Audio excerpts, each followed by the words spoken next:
Hi, my name is Karina Akidal. I'm the managing editor of Canadian Auto Dealer, and I'm here with Ryan Robinson of Deloitte Canada. Um, Ryan here is going to discuss the new consumer study that the company has done.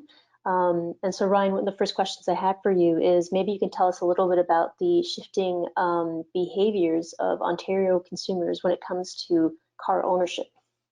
Sure. Well, first of all, thanks for having me, Karina. So we recently surveyed a little over 1,000 consumers in Ontario. What we're essentially trying to understand is the extent to which the pandemic is changing the way that people think about buying and owning vehicles.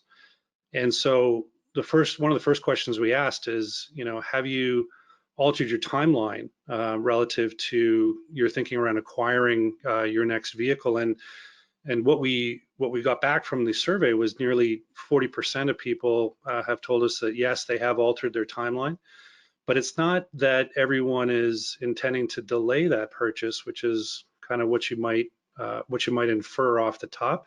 And in fact, some people are looking to acquire their vehicle sooner rather than later. And in fact, when you look at the way that the results split out, it's about 18% overall in the study of people that are looking to acquire their vehicle sooner. And what's most interesting is when you look at the 18 to 34 year olds in the study, it's almost twice the percentage of those consumers in that group that are looking to buy their vehicles sooner. So we think that a lot of it has to do with the fact that this particular age group is looking to acquire a vehicle as a way to maintain social distancing while they're traveling from point A to point B. So, when we ask consumers, is the decision to buy a vehicle related to your desire to social distance during the pandemic? And it's a little over half of the consumers in that camp tell us that yes, that's the reason why they're looking to vehicle ownership. And we have to remember that this is the demographic of consumers that are most reliant or have been most reliant on shared transportation modes like mass transit and others. And we asked those consumers, to what extent are they looking to limit their use of mass transit or public transit going forward. And among 18 to 34-year-olds, it's about 42% that tell us that they're going to be or they're intending to limit their use of public transit moving forward, which is far and away above the study average of just over a third of people. So, as people are looking to satisfy the transportation requirements, definitely because of the pandemic and the health concerns that are associated with it, moving away from mass transit, thinking about personal vehicle ownership. Perfect. And so, for those consumers that are shifting away from public transit, now there are consumers that have already been using a vehicle, have owned a car. What's going on with those drivers? Is there any shifts in their behavior since COVID? Have you noticed anything specific? Well, obviously, a lot of people are or have been working from home for several months now. The key question for us is how permanent this behavior is going to be once the pandemic is kind of firmly in our rearview mirror, so to speak. And our survey data suggests that a significant portion of the consumer base are in fact intending to make that work from home arrangement permanent. So we asked consumers in our study, at least amongst Ontarians, that it's about 41% of people who are telling us they intend to work from home at least a couple of times a week going forward.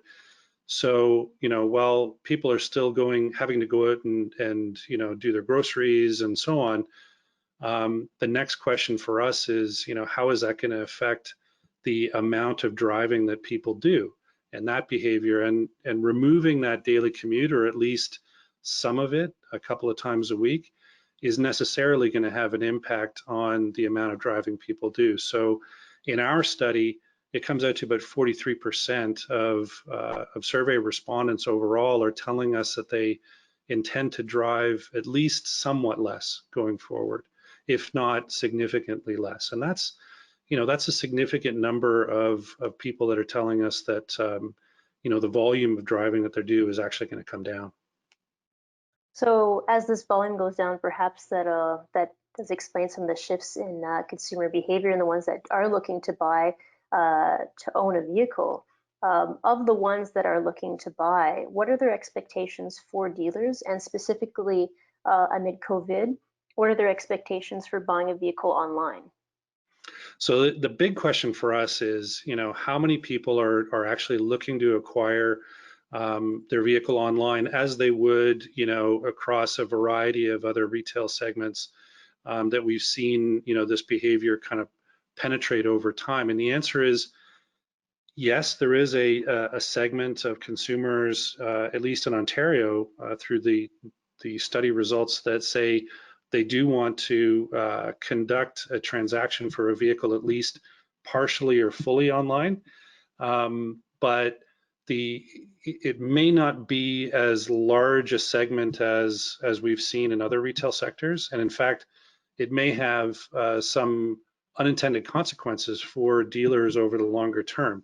So what I mean by that is, it's about 22%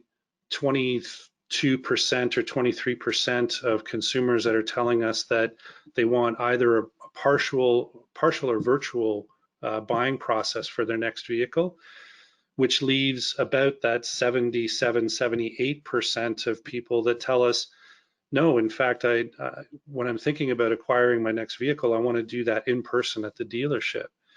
And that might be a little bit surprising given, the kind of online buying that people are engaged with in the rest of their daily lives, it seems like, through the headlines that we're reading. And, even the people that are telling us they want a virtual process, there is an overwhelming percentage of those people, it's about 2/3 of those people that are saying that, even if they want a virtual process, they want the dealer to be involved in that transaction. They want to buy virtually from an authorized dealer. And so, that's good news on the surface, I think, for the dealer community across Ontario and perhaps across the country, that, buying online doesn't necessarily mean that consumers are looking to get around the dealer. It's quite the opposite, in fact. But the people that even when they want to transact virtually, it's not going to be kind of an either or coming out of the pandemic as to how people want to buy vehicles, right? It's more of an and conversation at that point. So the extension of that argument or that thought process for dealers is it's actually becoming a lot more complicated for vehicle retailers going forward, because now they have to satisfy an even greater variability of consumer expectations, those that want to transact virtually and continue that kind of buying process, and then those are the ones, and then you have the ones that want to go back to a more traditional way of buying vehicles, which is a sizable portion of the population. So when you think about what that means for new skill sets, new digital tools, perhaps certainly new processes, that's really going to require some significant investment on the part of the vehicle dealers to be able to handle these new expectations going forward. So a lot more complexity in the system, if you will. Okay, well, I understand this data is specific to consumers in Ontario. Um, do you have data from maybe a broader image of the rest of Canada that you can provide us with, or that you're working on? Yeah, in fact, we are working on a national study as part of our annual global automotive consumer study. We run this every year. This year, we've talked to a little over 24,000 consumers in 23 markets, including Canada. So a lot of these metrics that we just talked about and these issues, we're going to have a kind of a more national view of that in the next couple of months. We're planning on releasing those results in the early January timeframe. So stay tuned. Great, well, we'll look out for that. And thank you very much, Ryan, for taking the time to do this interview. And as we approach the holidays, of course, I wish you and your family good health and safety during this period. Thanks very much, Karina. Thanks for having me.